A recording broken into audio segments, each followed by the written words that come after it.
Port Charles woke to the thrum of fluorescent lights and whispered theories, the hospital's corridors carrying secrets as efficiently as stretchers.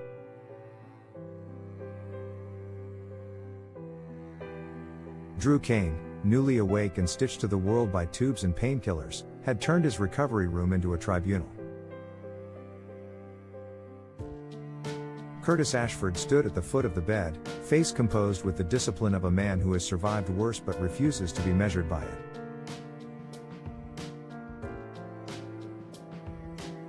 Drew's voice, hoarse, iron, was not a question but a verdict. The shooter must be someone with access, nerve, and a reason to make him disappear. He let the name hang between them like smoke. Curtis did not flinch. He countered with quiet, razor logic. If motive were the only compass, then half the town was north. Drew has crossed lines, business and personal, stirred loyalties and resentments in equal measure. The list of people who might want him silenced could roll out the door and down the elevator shaft. Yet Drew's gaze never wavered. He spoke of proximity, of opportunity, of the kind of training that leaves a clean shot and a mess of lives behind. And then, with a faint, unsettling calm, he said something even colder. If the police needed a story, he'd give them Michael Corinthus. The message was not mercy, it was maneuver. Curtis understood. So did Drew. In Port Charles, you can clear your name only by stepping into a deeper maze. Across town, a different calculus played out in Carly Spencer's kitchen, where coffee went cold while old enemies and older instincts found a rare truce. Lulu Spencer arrived braced for pushback and received, of all things, an invitation to rethink everything. Carly, who has learned to recognize disaster by the way it breathes, pressed Lulu to consider letting Charlotte Cassadine see her father. Steinmauer is a fortress for the broken and the monstrous, and Valentine sits behind its rules like a ruined monarch. Lulu recoiled at first. Why force a child to confront that bleakness? Carly's reply surprised even her, because Jack Brennan is not a sentimental man, and if he says the meeting matters, it means the stakes are larger than grief.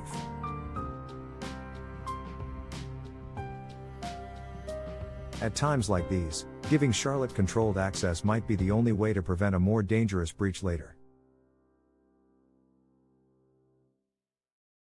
Lulu searched Carly's face for the self-interest that so often hides inside good advice and found instead a careful pragmatism, the kind that grows in the shadow of choices you regret but cannot take back.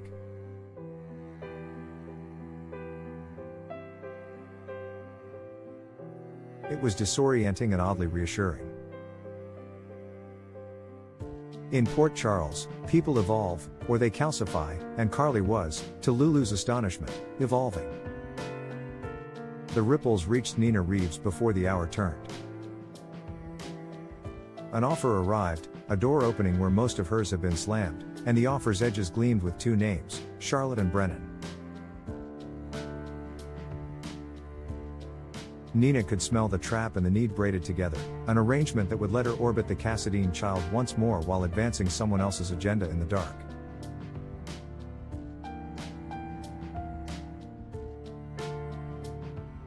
She wanted to refuse on principle and accept on instinct. In the end, she did neither immediately, choosing instead to gather facts and brace for the inevitable reckoning.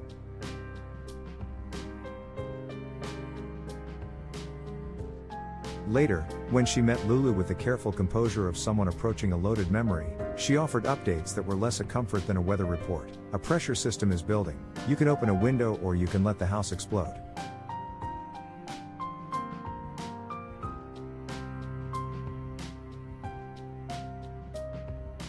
In another corner of town, the pass knocked softly and waited to be invited in. Isaiah Gannon laid his intentions neatly on Portia Robinson's table. No riddles, no power plays. He wanted something real with her, but only if real did not become one more explosion in a city already littered with shrapnel. Portia listened with the serenity she uses when storms are loudest. She has spent months constructing a version of normalcy that holds under questioning, dinner at regular hours, smiles that look earned rather than borrowed, and Drew's shooting threatened to rattle every frame she had nailed into place.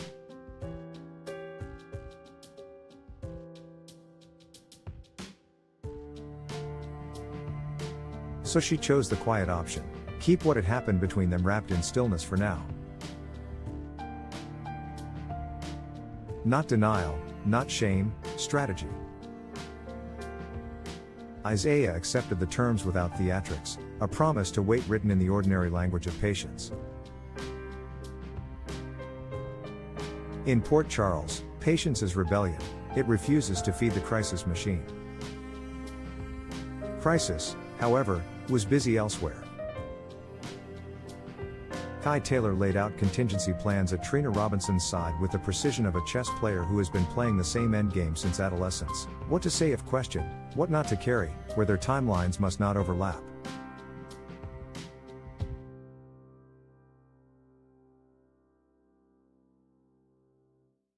It was a sterile conversation about fingerprints and inference, and still Trina heard a heartbeat inside it, a new side of Kai that was not new so much as revealed.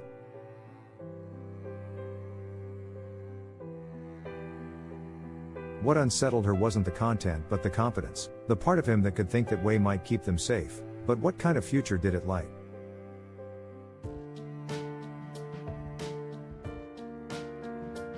Later, with Emma Scorpio Drake's listening ease steadying the corners of her doubt, Trina admitted the shift. She did not confess to crimes she hadn't committed. She confessed to a feeling that second chances are easy to declare and complicated to live, especially when danger acts like oxygen, everywhere, invisible, necessary.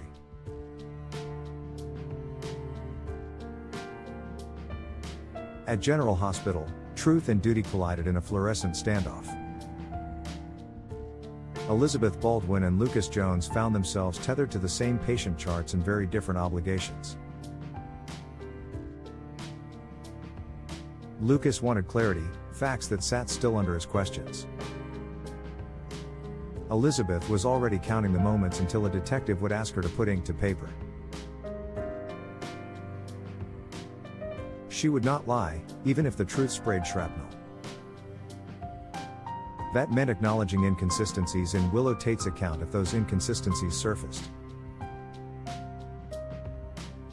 It meant being the person who said something that could be read as an accusation when all she wanted was accuracy. Hospitals are built for triage, the rest of life isn't. Elizabeth braced to do what nurses do in a crisis, hold the line and hope the line is the right place to stand. Harrison Chase, meanwhile, chose a smaller room and a bigger question. He asked Willow if her plan to reconcile with Drew still stood. It was not romance he was probing but risk management.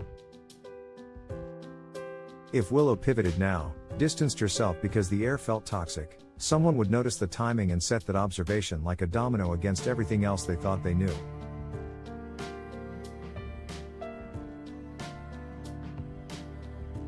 Willow understood. She has children to shield and a conscience to keep intact. Sometimes those priorities make enemies of one another. She told Chase she would see the plan through. When she walked away, her ribs felt banded with wire. In Port Charles, survival is often indistinguishable from performance. Back in the room where morphine was losing its argument with adrenaline, Drew drew his line again and Curtis refused to color inside it. "You were shot," Curtis said without anger, "and that deserves justice. But your certainty isn't evidence." He catalogued the other motives: old grudges, new betrayals, fortunes threatened, alliances undone.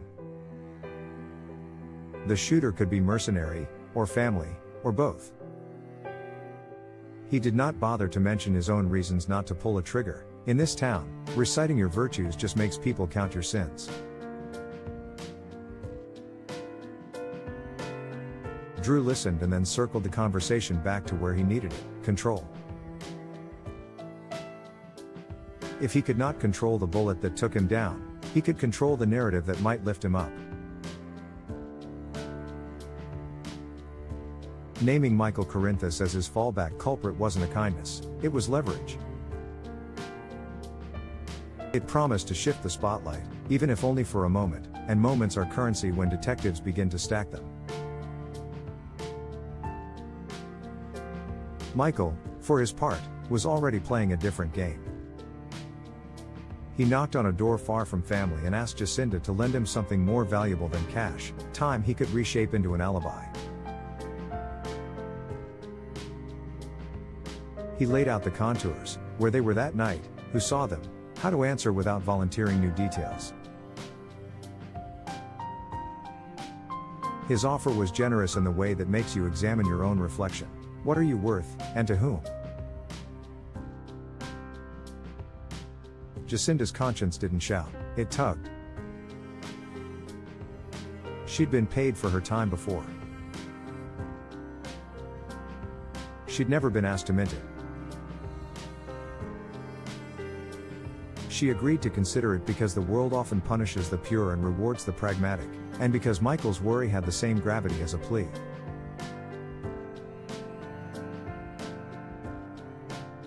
If she said yes, the truth would go out into the world wearing borrowed clothes. The door barely latched before Dante Falconeri appeared, carrying a notepad that has seen too many versions of the same story, and Anna Devane beside him, all poise and quiet voltage.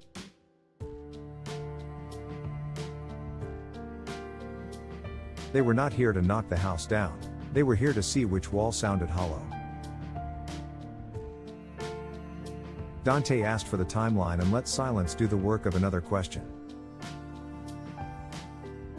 Anna watched posture, pronouns, the way Michael's eyes moved toward exits that were not physical. Michael answered what was asked and nothing more, an economy that would have impressed an accountant and irritated a priest. He said he had plans that night, named places, suggested witnesses. When Jacinda's name came up, his mouth did not twitch. Dante wrote, Anna didn't. You could feel the temperature drop a degree at a time. Elsewhere, Charlotte Cassadine's name turned up on forms and in whispers. Nina's enticing offer congealed into logistics, supervised visits, parameters that could be sold as safety and bought as access.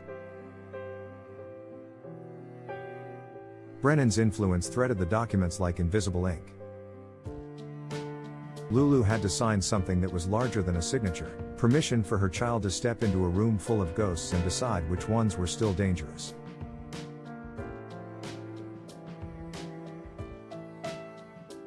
Carly, strangely, was the steady hand again, reminding Lulu that control is sometimes choosing the door before someone kicks it in. Nina, trapped between past love and present caution, recalibrated who she could afford to be. In the background, Valentine's shadow lengthened across a place that measures days by the clatter of keys. By late afternoon, the investigation had become choreography. Dante and Anna moved through the hospital like a weather front. First a consult with Lucas to clarify the medical window of opportunity, then a corridor conversation with Elizabeth about statements and sequencing, then a quiet check-in with Chase to see if any currents were shifting beneath the surface he patrols.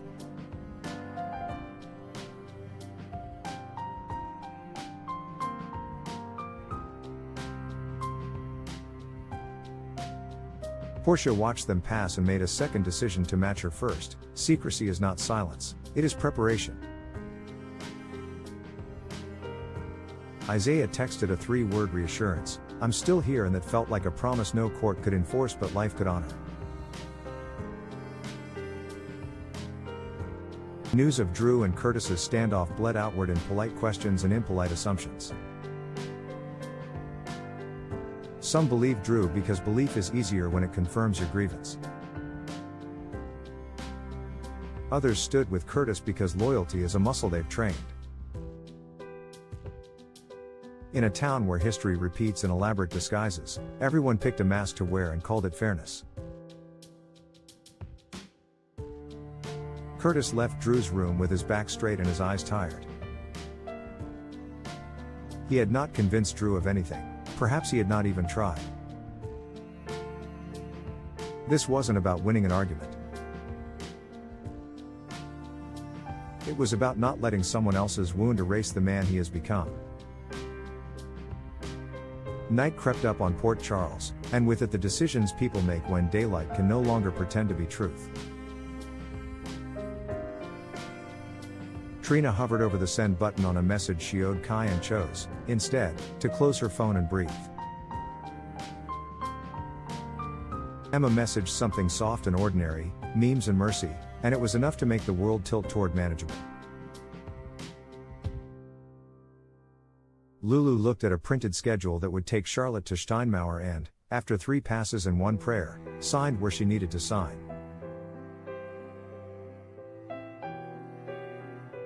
Nina pressed her palm flat against her desk, grounding a body that wanted to bolt in 2 directions. Carly loaded the dishwasher, which was both mundane and heroic. In the last hour before midnight, Dante and Anna returned to Michael with follow-ups that sounded friendly and were not. He offered the same fence of words and smiled in ways that could be misread as confidence. On cue, fate or design, Jacinda appeared outside the room, breath unsteady, hair just enough out of place to read as unscripted. One statement from her could cement Michael in time or leave him stranded in it.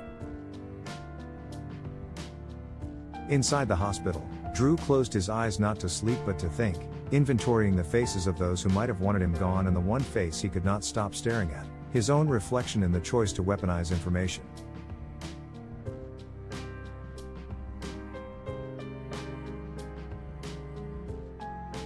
Curtis, at home, let himself feel the bruise of an accusation land where old scars already live and promised himself that truth would carry weight, even if it arrived last.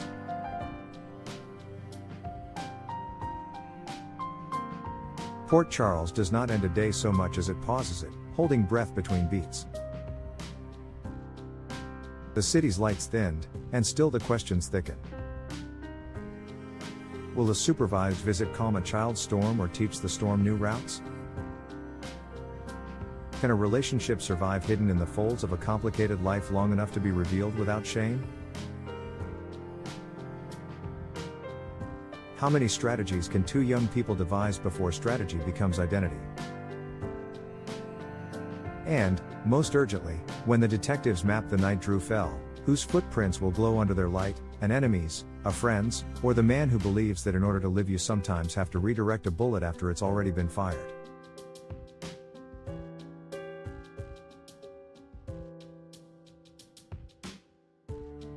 By morning, someone will have added a line to a statement, or crossed one out, and the puzzle will look briefly solvable again.